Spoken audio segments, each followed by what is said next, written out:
Cœur de patrimoine, Cédric Decoeur.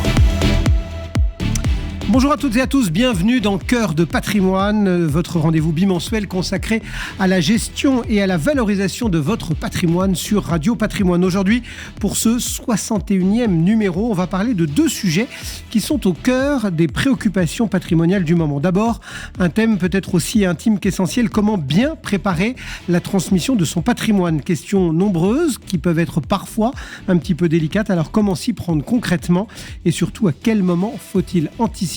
On se penche là-dessus dans un instant. Et puis dans la seconde partie de l'émission, on parlera d'un sujet beaucoup plus technique peut-être, mais tout aussi brûlant, la taxation des holdings. Et oui, sujet ô combien explosif. Vous avez été très nombreuses et nombreux à réagir à un de mes posts sur LinkedIn. Sujet donc qui est sur le devant de la scène avec bien évidemment ce projet de loi de finances 2026. Un programme dense entre donc stratégie familiale et fiscalité d'avenir. Vous êtes bien dans Cœur de patrimoine. Vous êtes au cœur de votre patrimoine. Cœur de patrimoine, Cédric Decoeur. Et aujourd'hui, donc, pour entamer Cœur de patrimoine, on va se pencher sur cette question: comment optimiser la transmission de son patrimoine entre protection du conjoint, équité entre enfants et aide aux petits-enfants. On a besoin d'un guide. Et notre guide, pour nous éclairer, c'est Lucille Barnichon. Bonjour Lucille. Bonjour Cédric. Merci d'être au rendez-vous, fondatrice de Tereae Patrimoine Lyon.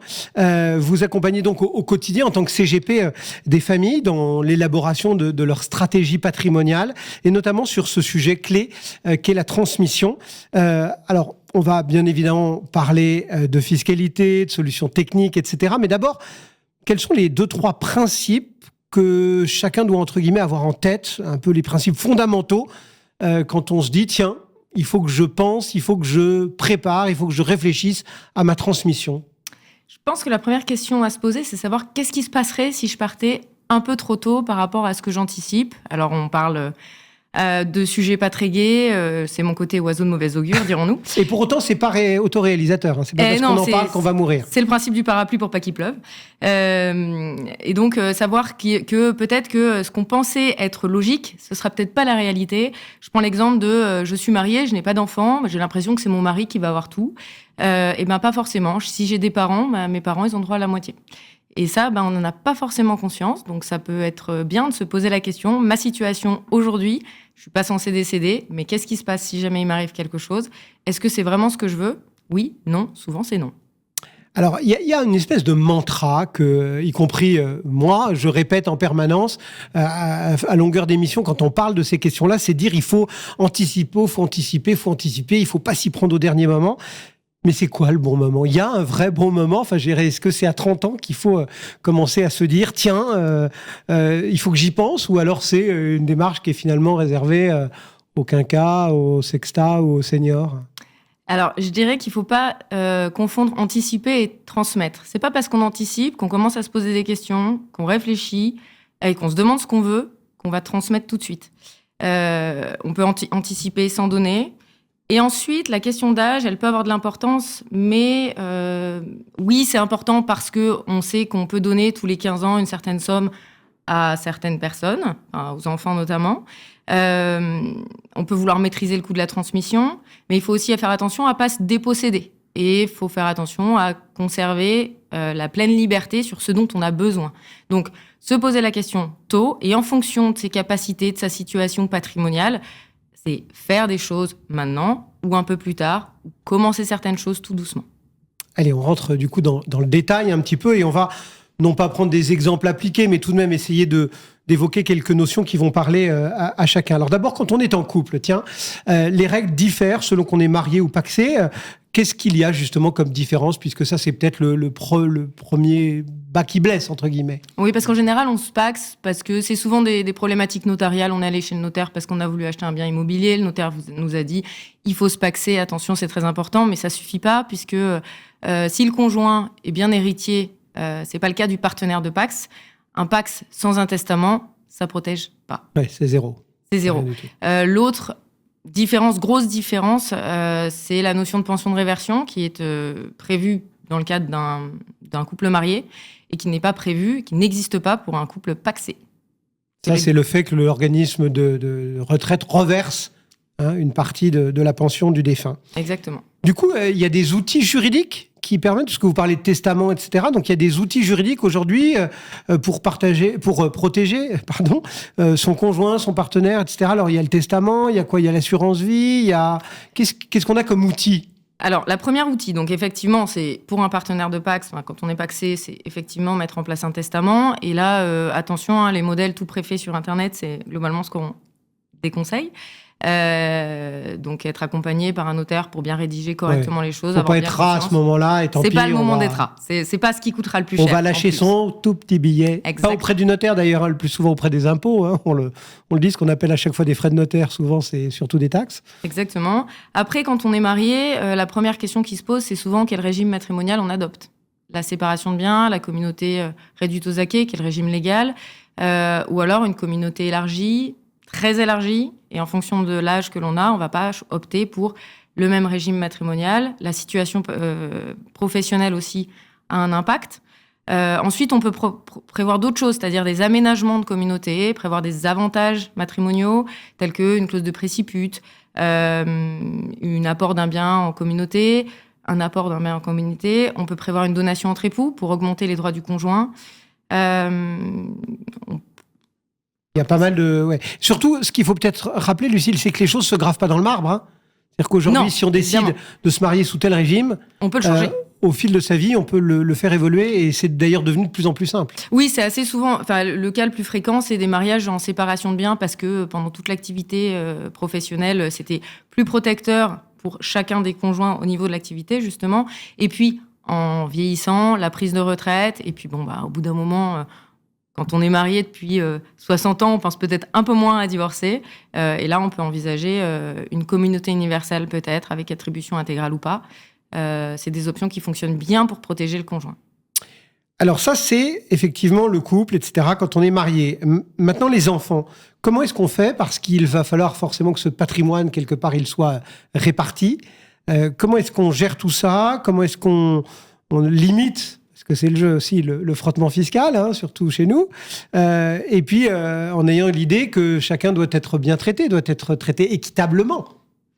Alors, avant même de parler d'anticipation de transmission, moi, pour les enfants, il y a quelque chose qui me tient beaucoup à cœur, c'est le fait de constituer une épargne pour les enfants des tout petits. Très souvent, on me dit « Mais comment ça, il vient de naître, je ne vais pas ouvrir un contrat d'assurance vie pour un bébé, ça n'a aucun sens. Un contrat d'assurance vie, c'est un truc de pépé. » Non, pas vraiment. C'est un super support d'épargne long terme pour en fait donner le coup de pouce de demain pour l'enfant. Et ça, c'est un super bon début. Ouais, il faudrait même mieux ça qu'un livret A qui rapporte... L'un n'est pas exclusif de l'autre. Non, mais bon. Mais disons qu'on peut aller chercher un peu plus de dynamisme en faisant un contrat d'assurance vie, effectivement. Et puis ensuite, effectivement, on commence à penser à la transmission avec la possibilité de faire des donations.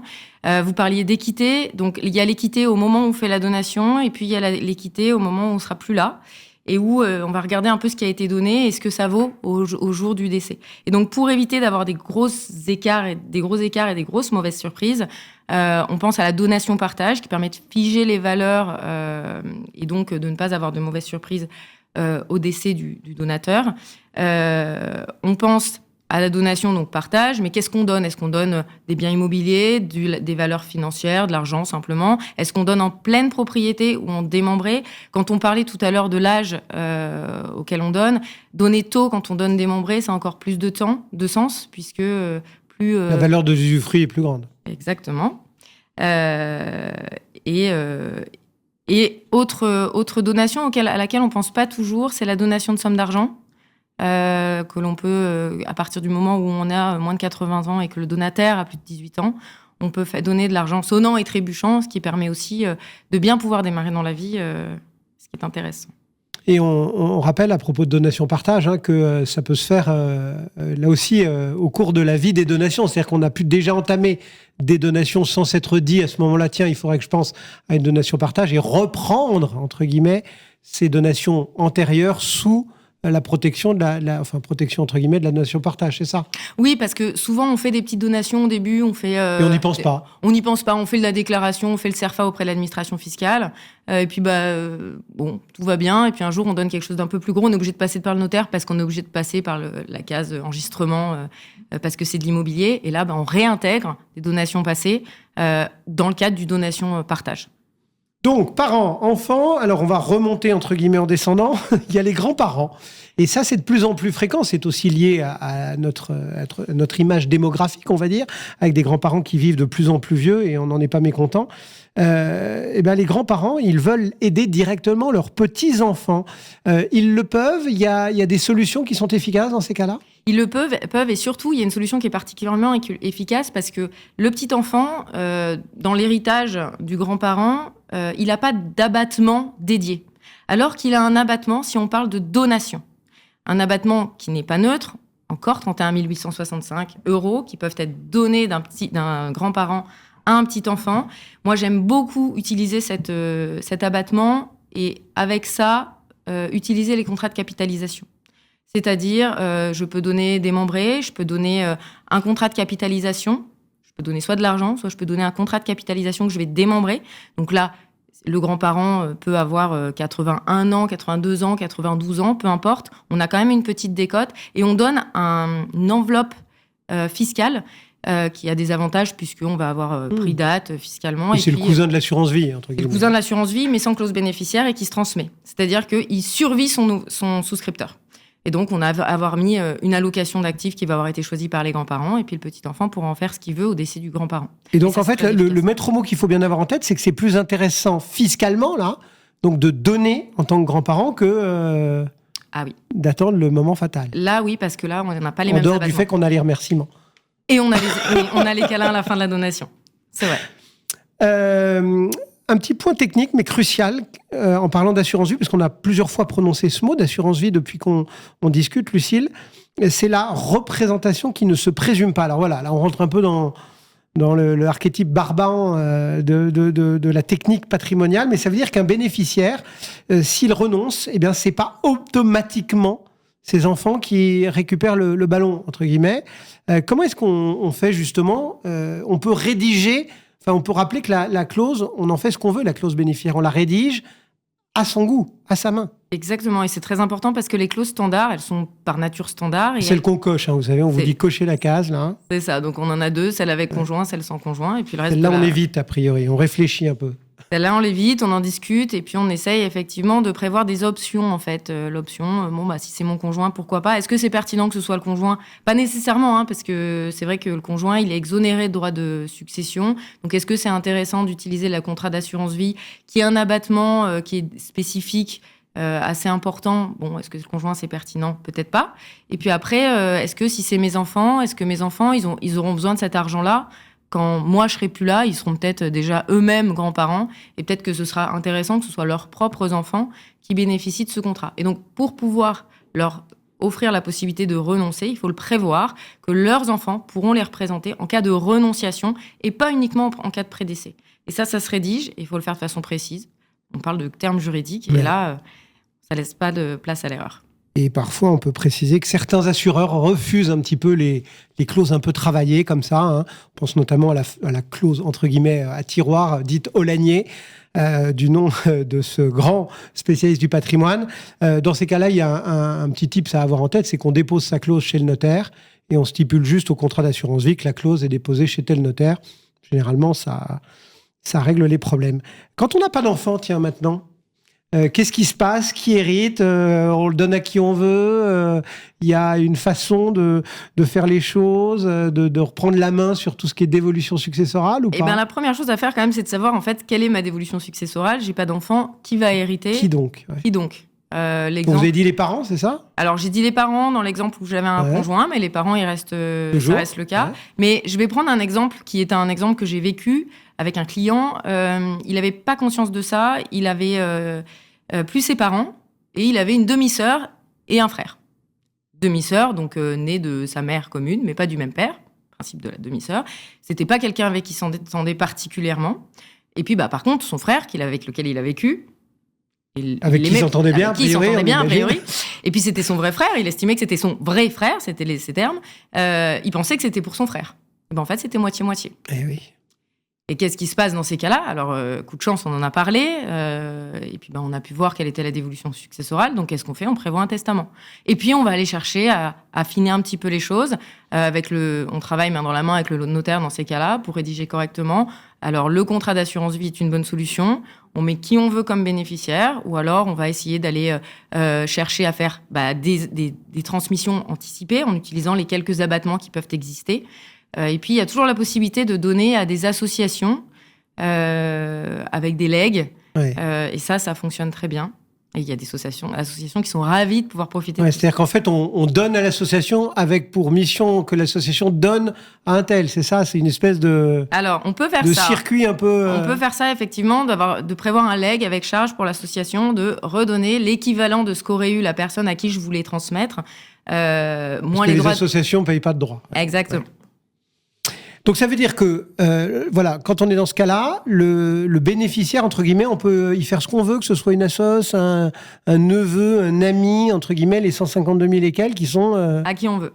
Il faut juste bien l'identifier. Et ça, c'est super important. Encore une fois, la rédaction, elle doit être extrêmement précise. Bon, voilà, on s'est déjà dit pas mal de choses. Votre tips, votre conseil du jour, là, le dernier qu'il faut avoir là, pour frapper l'esprit de nos auditeurs ce matin... Lucille Barnichon, qu'est-ce qu'elle a envie de professer ? Allez, ma profession du jour, ce sera ce qu'on prépare se transmet mieux. Ben voilà, un mantra à avoir en tête. Merci beaucoup, Lucille. Merci. Terrae, Patrimoine, Lyon, à très vite. Et nous, bien évidemment, on poursuit notre voyage au cœur de votre patrimoine. Cœur de patrimoine, Cédric Decoeur. Seconde étape de notre parcours du jour dans Cœur de patrimoine avec un sujet donc qui fait beaucoup de bruit dans le monde de la fiscalité. Les holdings, longtemps présentés comme des outils d'optimisation ou de transmission patrimoniale, elles sont désormais dans le viseur de nos députés. Le projet de loi de finances prévoit en effet un dispositif spécifique de taxation qui vise certaines d'entre elles et ça vous a beaucoup fait réagir sur les réseaux. Alors pour décrypter ce texte et en comprendre les enjeux, on accueille Sandrine Kilissi. Bonjour Sandrine. Bonjour Cédric. Merci d'être au rendez-vous, directrice de l'ingénierie patrimoniale chez Norman Kay. On a l'impression qu'on a trouvé le usual suspect, le coupable idéal, on va dire, du débat fiscal. Pourquoi est-ce que ces holdings sont à ce point crispantes ? Pourquoi est-ce que c'est le sujet qui a l'air de bouleverser tout le monde ? En fait, ces holdings, ce sont de fabuleux outils de capitalisation. En fait, ce qu'il faut bien voir, c'est que quand on a une holding, on a finalement la main sur ses revenus via la distribution de dividendes. Donc en fait, cette holding, elle va avoir des placements financiers, elle peut avoir de l'immobilier locatif, des filiales, mais tous les revenus qui remontent de ces investissements, en fait, sont taxés au sein de la holding elle-même. Et en réalité, les associés vont pouvoir, en fonction de leurs besoins en train de vie, piloter les revenus et donc de n'être imposés finalement que sur leurs besoins en train de vie. Ça veut dire que dans l'image, on a ce mot optimisation qui revient toujours. C'est une réalité où on l'utilise, où on l'exploite un petit peu à tort. Est-ce que, en fait, en clair, une holding, est-ce que c'est vraiment fiscalement avantagé ou est-ce que il y a un régime, on sait qu'il y a plusieurs régimes d'ailleurs dans le monde des holdings. En fait, la holding, déjà, c'est une société. C'est une société comme n'importe quelle autre société. Et donc, cette holding, lorsqu'elle détient, comme on disait tout à l'heure, un patrimoine immobilier locatif ou des titres de placement, elle va percevoir des revenus financiers qui vont être, comme toute autre société, imposés à l'IS, donc avec un taux max de 25%. Donc là, il n'y a rien de caché, ni quoi ni caisse. Surtout, il n'y a pas d'optimisation incroyable. Ensuite, quand cette holding détient, elle a des filiales, d'accord, ce qu'on appelle des titres de participation, dont des sociétés, qui peuvent être des sociétés opérationnelles.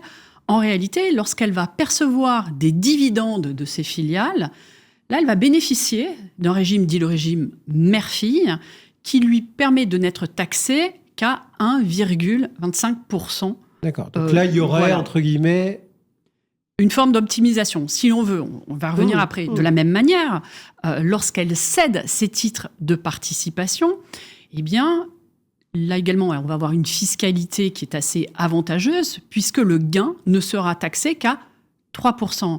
Mais ce qu'il faut bien comprendre, c'est que là, ce n'est que de la pure application du droit communautaire. C'est tout ça, c'est en application d'une directive, dite la directive mère-fille, dont l'objet ici est tout simplement d'éviter les doubles impositions, puisque mes filiales, elles ont déjà subi l'impôt, et aussi de fluidifier les restructurations. Donc, il n'y a pas vraiment ce dont on a l'impression un petit peu de pointer du doigt, de trou noir fiscal, mais un dispositif qui, en plus, n'est pas franco-français, mais exactement. Encadré par l'Europe. Il y a aussi la transmission, parce qu'on dit « Ah ouais, mais il y a le pacte Dutreil, etc. » Donc, évidemment, est-ce qu'on peut rappeler justement un peu ce que c'est et pourquoi est-ce que ça existe finalement ? Parce que c'est décrié aujourd'hui... comme étant un énorme avantage, mais enfin, il y a un vrai but derrière quand même au départ. L'objet du pacte Dutreil, à la base, qui octroie en fait une exonération partielle des droits de donation ou des droits de succession lorsque c'est une entreprise qui est transmise. Donc en fait, on a une exonération partielle à hauteur de 75% de la valeur de l'entreprise transmise. C'est pas un cadeau, je veux dire, comme d'ailleurs toutes les mesures fiscales de faveur. Derrière, il y a un véritable objectif. Le constat, c'était tout simplement de dire, en fait, on a des droits de succession qui sont particulièrement élevés en France. Je veux dire, en ligne directe, on est à 45%. Quand on transmet un tiers, on est à 60%. En d'autres termes, je me retrouve héritier d'une entreprise, finalement, avec un taux de taxation pareil, j'ai pas le choix. Ouais. Soit je vends, soit je suis obligé de vider la trésorerie de la boîte et de payer de l'impôt pour payer de l'impôt. Donc, en réalité, quand ce dispositif a été mis en place, c'était pour protéger le tissu entrepreneurial français, maintenir l'emploi chez nous, tout simplement, et la stabilité du capital. Ouais. Et ce fameux Mittelstand, entre guillemets, que les Allemands, eux, réussissent très bien. Pour autant, il y en a qui disent, ouais, mais par rapport à un épargnant normal, entre guillemets, qui est simple détenteur d'actifs patrimoniaux, il y a une espèce de distorsion, d'injustice fiscale. Qu'est-ce qu'on peut leur répondre ? En fait, tout ça, ça part du fait que, notamment c'est les holdings animatrices qui sont visées par cette critique, c'est que, en gros, dans le cadre du Dutreil, où c'est la totalité de la valeur des titres qui bénéficie de l'exonération partielle, cette exonération, la holding vous le permet à partir du moment où la majorité de ses actifs, plus de 50% de la valeur de ses actifs, sont affectés à l'animation. Donc, par des raccourcis, tout de suite on dit « Ah oui, mais ça veut dire qu'en gros, à hauteur des 50 autres pourcents, ou des 49%, ça peut être des biens patrimoniaux qui, du coup, vont eux aussi bénéficier de cette exonération partielle, d'où le cri à l'injustice. Ça veut dire qu'il faudrait peut-être juste travailler là-dessus, revoir peut-être ce que c'est qu'une holding animatrice, ou au contraire la sanctuariser pour préserver l'essentiel. C'est quoi le bon schéma ? En fait, le bon schéma, disons que le sujet, c'est pas tant la définition de la holding animatrice elle-même. Le sujet, c'est le régime auquel elle a droit, les régimes fiscaux auxquels elle a droit. Une fois de plus, elle est assimilée à une société commerciale. Donc, elle bénéficie de tous les régimes de faveur prévus pour les entreprises. Aujourd'hui, s'agissant du Dutreil, ce que l'on voit arriver, mais c'est un serpent de mer, mais peut-être que le législateur, finalement, va franchir le pas, c'est de limiter la portée de l'exonération aux seuls actifs affectés à l'animation. Voilà. Alors il y a cette histoire de taxe de holding, mais on va bien se dire les choses, c'est que dans ce projet de loi de finances, il y a de multiples ballons d'essai, on va les baptiser comme ça, qui viennent un petit peu taper dans ce monde patrimonial. Et il y a aussi dans ce projet de loi de finances un résidu de taxe Zuckman, à savoir un dispositif un peu différent du Zuckman Light ou du... Je ne sais pas comment on va le... Qu'est-ce qu'il en est ? Alors, c'est quoi cette histoire? C'est de l'aspartame? Oui, en fait, c'est pas de l'aspartame, c'est que c'est surtout beaucoup plus réaliste. C'est-à-dire que dans le cadre de la taxe Zuckman, on vous explique qu'on va, donc au-delà de 100 millions de patrimoine, on va vous taxer à 2%, quelle que soit la nature de vos actifs. Donc ça, c'est extrêmement violent pour l'investissement. Enfin, on va pas revenir là-dessus parce que je crois que tout a été dit. Ouais.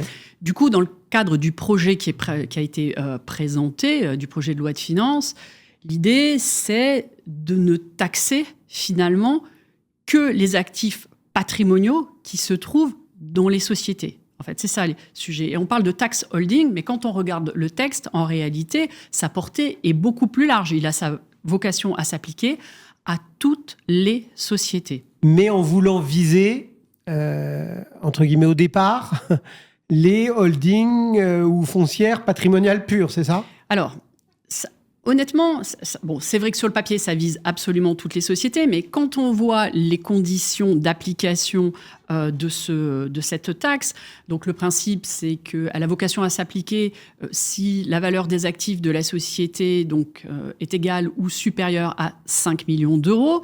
Il faut que cette société soit contrôlée par des personnes physiques, mais aussi, ce qui est intéressant, c'est que une autre condition qui est qu'elle a vocation à s'appliquer si les revenus passifs de la société, donc ces revenus d'origine du patrimoine, en fait, représentent plus de 50% des revenus d'exploitation et des revenus financiers. Donc, effectivement, quand on lit ça, ça ne peut viser que de pur holding patrimonial ou encore, et ça c'est plus malheureux, les foncières. Oui. Et là, je suis désolé, je vais pas vous le faire, je vais moi mettre les pieds dans le plat, mais... on les pointe du doigt, on dit les vilains rentiers qui ont des immeubles, qui leur rapportent, etc. Mais voilà, en fait, ces structures, elles participent à la vie immobilière, à l'emploi, elles logent finalement des travailleurs. Enfin, voilà. On a le sentiment que ce sont des victimes un peu collatérales, quoi. On a voulu taper le riche et puis on va... pardon, absolument. Dans le sens où, effectivement, en fait, les grosses foncières qui subissaient déjà l'IFI, on est bien d'accord, finalement vont se retrouver avec une nouvelle imposition de leur patrimoine immobilier, mais cette fois-ci à 2%, au lieu d'être maximum à 1,5% en matière d'IFI, sachant que là, c'est la société qui paye cette fameuse taxe sur les holdings. Mais c'est tout le problème et le paradoxe français, qui est qu'on considère que l'immobilier, c'est de la rente. Or, en réalité, quand on accompagne des grands groupes fonciers, il ne faut pas oublier que c'est eux le parc locatif résidentiel privé et que vous avez tout un écosystème absolument énorme qui gravite autour d'elle. Donc oui, là, il y a un vrai problème. Je vais faire appel vraiment à votre vision là-dessus, en complexifiant un petit peu notre débat aujourd'hui, Sandrine Kilici. On a l'impression, que on est parti d'une idée de taxe sur les holdings, etc. Il y a eu beaucoup de débats. Il y a eu la taxe Zuckman, il y a eu beaucoup de débats. Et puis là, on a l'impression qu'on est en train de mélanger un petit peu tout ça, de nous faire un globi-boulga, que ça va être hyper technique. Et j'ai envie de poser une question un peu bête, mais est-ce que finalement, à force de pondre une usine à gaz, on va pas... avoir un truc inapplicable, voire contraire à certaines règles européennes, est-ce qu'on va pas finalement avoir un truc inapplicable? C'est surtout qu'on va se retrouver effectivement face à un nid à contentieux. Là, le texte, en l'état actuel, il fait quasiment 6 pages. Voilà, donc on va se retrouver, évidemment, il y a déjà plein de choses à dire sur ce texte. Ça va être un nid à contentieux, mais un contentieux dont l'administration fiscale n'aura jamais les moyens de mener. Ça, c'est un vrai sujet. Oui, c'est-à-dire qu'on va contester la taxe, on ne la paiera pas et on va dépenser de l'argent public pour essayer de... C'est tellement complexe. Les modalités d'application de ce texte sont tellement complexes que si, pour un groupe, on parle d'un grand groupe, demain, il y a un contrôle fiscal, ça va coûter plus cher à l'administration de faire son contrôle que ce qu'elle risque de récupérer à la fin. Bon, une fois que ça s'est dit, si ça rentre en vigueur, qui perd? Les foncières. Ouais. Voilà, c'est essentiellement... Alors, les holdings patrimoniales purs... On a quand même une crise du logement. Voilà, mais exactement. Ouais. Est-ce qu'on ne va pas du coup, à l'inverse de tout ce qu'on prône depuis, alors pas celui-là, pas celui d'avant, enfin, de ce que prônent les gouvernements depuis des années. Enfin, je veux dire, on nous a parlé de choc de simplification, d'amélioration, de droit à l'erreur. Enfin, voilà, on nous a promis monts et merveilles, et puis finalement, allez, on en remet une couche, quoi. En fait, on en remet une couche pour plusieurs raisons. La première tient au fait qu'il faut comprendre que la fiscalité en France ne sert pas qu'à faire fonctionner l'État. La fiscalité en France est un outil de politique économique. Donc en fait, ou de politique tout court d'ailleurs. Oui, alors de politique tout court, mais aussi de politique économique. C'est ce qui fait qu'on est dans l'exception en permanence. Et c'est pour ça qu'on n'arrête pas de créer des régimes de faveur, parce que ce sont des régimes incitatifs qui servent à flécher l'investissement. Et puis l'autre sujet aussi, c'est que comme on a une fiscalité qui est quand même particulièrement élevée, avec des taux qui sont particulièrement élevés, les différents gouvernements le savent. Les gens qui nous gouvernent le savent parfaitement. Donc, c'est pour ça que derrière, nous n'avons qu'une multiplication de ce qu'on appelle de niches fiscales, dont l'objet, c'est de limiter aussi, quelque part, cette pression fiscale. Donc, comme pour beaucoup de choses, on navigue en plein paradoxe. Et pour conclure là-dessus, ce qui fait un peu peur dans tout ce qu'on voit aujourd'hui, tout ce qu'on entend, c'est qu'on a l'impression que les prélèvements obligatoires, dont fait partie la fiscalité, en fait, seraient le remède à tous les maux de la société française. Sauf que, si on fait un pas de recul, nous sommes le pays qui avons le taux de prélèvement obligatoire parmi le plus élevé au monde. Donc, si c'était le remède... On serait en excellente forme. Exactement. Bon, inflation d'idées fiscales, on a donné tous les dispositifs, concours Lépine, etc. Enfin voilà, il y a des tas de... si vous aviez, vous, une recommandation à faire à nos gouvernants, à nos députés, à nos ministres, enfin voilà, Sandrine Quilissi, à la place à Bercy, qu'est-ce qu'elle raconte ? Elle raconte ce que tout le monde raconte depuis toujours. C'est pas rocket science. En fait, il faut beaucoup plus de lisibilité, parce qu'on ne comprend plus rien aujourd'hui, il faut être honnête, beaucoup plus de simplicité aussi dans les mesures qui sont mises en place. Et pour cela, c'est toujours pareil, il faut arrêter de multiplier les régimes dérogatoires, ce qui implique d'avoir des taux beaucoup plus raisonnables. Ça, c'est le premier point. Et donc, baisser les taux et avoir une assiette finalement fixe et qui ne soit pas mitée par des régimes dérogatoires dans tous les sens. D'ailleurs, il y aurait moins de sentiment d'injustice fiscale. Si on comprenait mieux les choses. Exactement. Là, puis au moins... on pointe un peu du doigt les Français en disant « vous ne comprenez rien à la fiscalité », mais on fait tout ce qu'il faut pour qu'ils ne la comprennent Exactement. Et l'autre sujet, peut-être arrêter cette instabilité de la norme qui est absolument insupportable et qui ne permet pas aux contribuables et aux citoyens de gérer leur patrimoine sereinement ou de gérer leur entreprise sereinement. Merci beaucoup, Sandrine. Sandrine Quilissi, donc, pour Norman Kay. Et puis, si vous avez envie de suivre, de décrypter un petit peu toutes ces histoires de débat fiscal, vous avez Olivier Landrevi, qui fait des choses très bien sur LinkedIn. Je vous invite à lire ces petits comptes rendus, c'est toujours assez savoureux. Voilà, c'est la fin de ce 61e numéro de Cœur de patrimoine. 2 séquences, donc 2 angles complémentaires pour un même objectif, mieux comprendre les ressorts de votre patrimoine. Je vous donne donc rendez-vous dans 15 jours pour un nouveau numéro de Cœur de patrimoine. En attendant, prenez soin de vous, de votre patrimoine et de ceux qu'il gère. Cœur de patrimoine, une émission à réécouter et télécharger sur le site et l'appli Radio Patrimoine et sur toutes les plateformes de streaming.